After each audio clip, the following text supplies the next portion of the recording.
Opah diusir Kak Ros. Kisah bermula ketika Opah yang sudah tua mulai sakit-sakitan. Upin dan Ipin yang sangat sayang dengan Opah pun dengan sabar merawat Opah yang sakit. Upin dan Ipin berharap Opah segera sehat dan bisa bermain lagi dengan mereka. Karena setelah kepergian kedua orang tua mereka hanya Opah lah yang senantiasa merawat Upin dan Ipin. Berbeda dengan Kak Ros, ia sering memarahi Opah karena sudah tidak bisa menghasilkan uang lagi. Upin dan Ipin pun selalu membela Opah. Dan di saat tengah makan malam, Kak Ros pun mengutarakan ke Upin dan Ipin kalau ia akan mengirim Opah ke panti jompo. Opah yang mendengar akan dipindahkan ke panti jompo pun menjadi sangat sedih. Ia tidak bisa membayangkan hidup tanpa Upin dan Ipin. Di keesokan harinya Kak Ros pun memesan taksi untuk mengantarkan Opah ke panti jompo. Dan sebelum pergi Opah pun memberikan nasihat kepada Upin dan Ipin agar menjadi anak yang baik. Namun Kak Ros yang tidak sabar akhirnya memaksa Opah untuk segera pergi. Dengan hati yang hancur Opah pun dibawa oleh Kak Ros menuju panti jompo tujuan. Dengan kecepatan penuh Kak Ros cucu durhaka pun memacu kendaraannya agar cepat sampai panti jompo Opah. Bahkan saat ada razia kendaraan oleh polisi pun Kak Ros tidak mau berhenti. Kak Ros seakan lupa bahwa Opah lah yang selalu mengurus Kak Ros sejak kecil. Bahkan saat Kak Ros terkena musibah Opah lah orang pertama yang membantu Kak Ros. Dan setelah 5 jam perjalanan sampailah Kak Ros di panti jompo tujuan. Dan tanpa menunggu lama Opah pun diturunkan begitu saja. Di tengah hujan deras Opah pun berjalan menuju panti jompo tempat ia akan tinggal. Opah pun kaget ternyata panti jompo yang ia akan tinggali ternyata sudah rusak karena tidak diurus dan terlihat angker.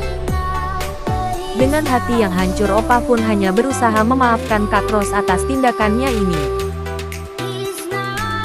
Opah tidak menyangka masa tuanya akan dihabiskan di tempat yang menyedihkan ini. Hanya doa yang ia bisa panjatkan agar nasibnya membaik. Bahkan Opah sempat mondar-mandir keliling panti untuk mencari teman. Namun tidak ada satupun orang bahkan hanya kuburanlah yang ia temui. Opah pun memutuskan untuk berteduh di gubuk karena ia sudah sangat kelelahan. Dan di saat hujan sudah mulai reda Opah pun menemukan sebuah motor. Dan saat ia coba ternyata masih berfungsi dengan baik. Tanpa menunggu lama Opah pun langsung kabur dari panti jompo. Ia bertekad ingin mengubah nasibnya.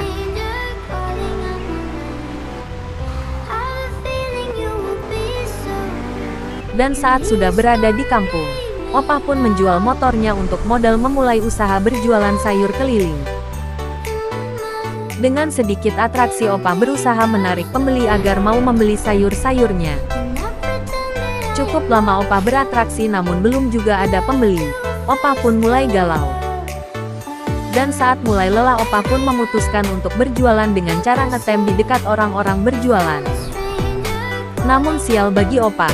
Para pedagang di sekitar lokasi tidak senang dengan kehadiran Opah. Mereka merasa Opah menjadi saingan dan harus dihajar. Dengan sekuat tenaga Opah berusaha menghindar dan memilih kabur. Namun apalah daya Opah hanyalah nenek renta yang sudah lemah. Makin lama bukannya mereda tapi makin banyak lagi warga sekitar yang berdatangan untuk menghajar Opah. Opah pun babak belur dibuatnya. Setelah lama berjuang akhirnya Opah pun berhasil meloloskan diri dari warga. Opah pun kabur karena tidak ingin nambah bonyok.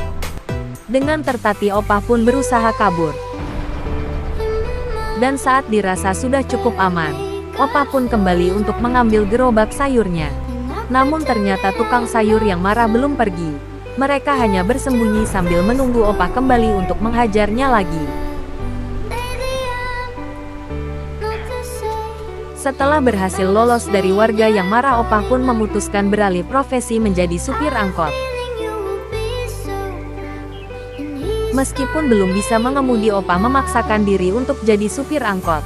Alhasil Opah sering menabrak dan membuat kerusuhan di jalan yang ia lewati. Karena membuat kerusuhan akhirnya Opah pun dihajar lagi oleh pengguna jalan yang lain. Opah pun kabur menyelamatkan diri. Dan karena kelelahan Opah pun memutuskan untuk istirahat sholat terlebih dahulu. Opah pun hendak memanjatkan doa agar nasibnya membaik. Setelah mengusir opah, Kak Ros pun hidup mewah.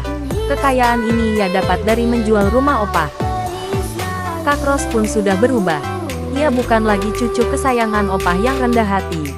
Ia saat ini sudah menjadi gadis muda yang sombong.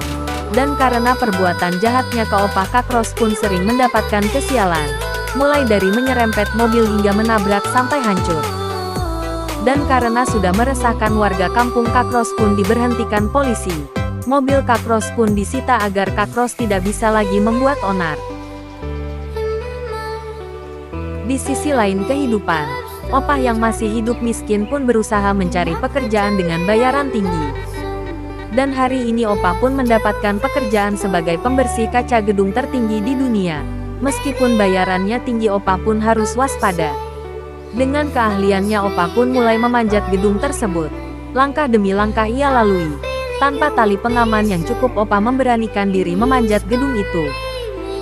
Meskipun berbahaya, opah mau mengambil pekerjaan ini karena tidak tahu mau bekerja apa lagi. Ia sudah tua, tidak ada satupun perusahaan yang mau menerima orang tua.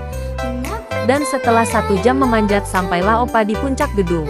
Dan di saat ia sedang beristirahat sejenak, ia tiba-tiba teringat cucu kesayangannya, yakni Upin dan Ipin. Opah pun berdoa agar nasibnya cepat berubah sehingga bisa bertemu kembali dengan Upin dan Ipin. Opah berjanji bila nanti ia dapat uang akan membelikan ayam goreng untuk mereka. Dan di saat opah mau membersihkan kaca, tiba-tiba opah keseleo dan jatuh dari gedung tertinggi di dunia.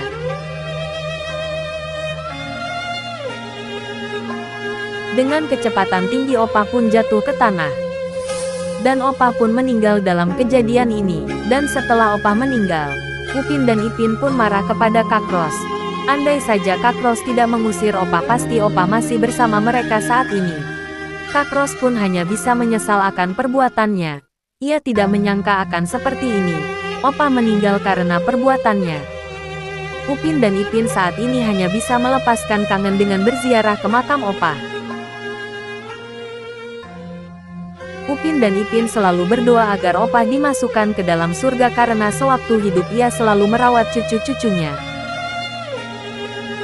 Meskipun sedih, Upin dan Ipin berusaha untuk selalu ikhlas akan kepergian opah.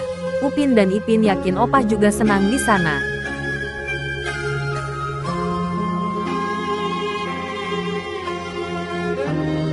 Meskipun sudah meninggal, opah akan selalu hidup di hati Upin dan Ipin selamanya.